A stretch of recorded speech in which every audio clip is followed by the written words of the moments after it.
Dan untuk mengetahui informasi terkini terkait dengan tewasnya anak artis Thamara Tiasbara, kita sudah terhubung dengan Kabid Humas Polda Metro Jaya, Kombes Ade Ari Syam. Selamat sore Pak Kabid. Selamat sore Mbak. Ya Pak Kabid, dengan saya Maria Pak. Kita tahu bersama bahwa pengungkapan kasus ini cukup cepat, 2 hari berselang, ya, kemudian Polda Metro Jaya sudah bisa menetapkan, bahkan juga menangkap 1 orang tersangka. Proses pengungkapan kasus ini seperti apa Pak? Proses pengungkapan sebuah perkara diawali adanya olah TKP, kemudian penyelidikan. Penyelidikan itu dilakukan oleh penyelidik untuk mendalami apakah peristiwa itu ada dugaan pidana atau tidak. Setelah didalami, dilakukan pemeriksaan saksi-saksi dalam klarifikasi, kemudian dilakukan gelar perkara.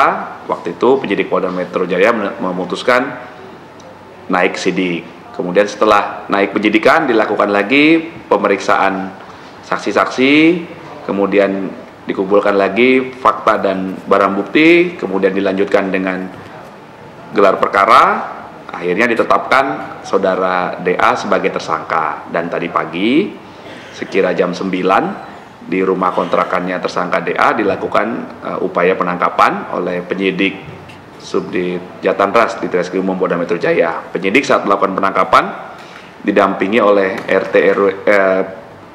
RT setempat, kemudian petugas security.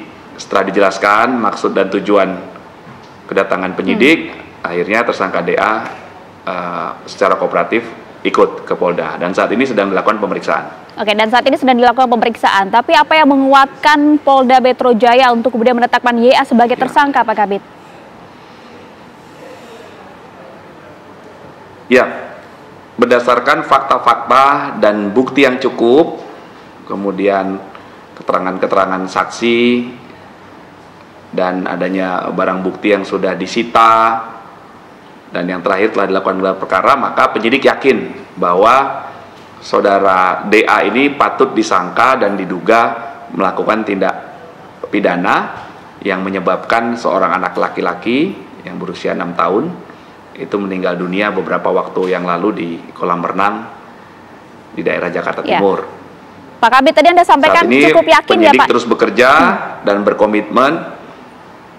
Ya, mohon maaf Pak Kabid, tadi Anda sampaikan cukup yakin. Bukti-buktinya berupa apa saja Pak? Ya, bukti yang cukup belum dapat kami sampaikan di sini. Nanti kita akan sampaikan lebih lanjut, Mbak. Saat ini penyidik masih melakukan pemeriksaan terhadap tersangka DA dengan status tersangka.